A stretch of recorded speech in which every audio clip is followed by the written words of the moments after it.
ચોતરફ પાણી જ પાણી। 100 એકર ખેતીલાયક જમીન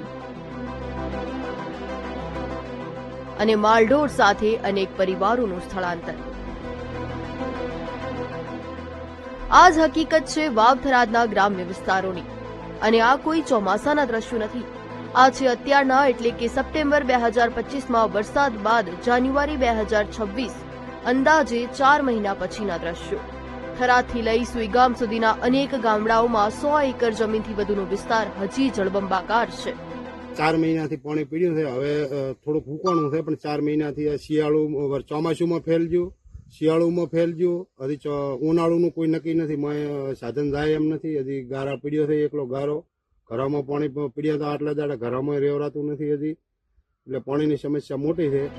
દિવ્ય ભાસ્કર ડિજિટલની ટીમ થરાદના જમડા, લેડાઉ અને લોરવાડા ગામે પહોંચી હતી, જ્યાં ડ્રોન કેમેરાથી લીધેલા દ્રશ્યોમાં માત્ર પાણી જ પાણી અને ખેડૂતોની કપરી પરિસ્થિતિ કેદ થઈ હતી।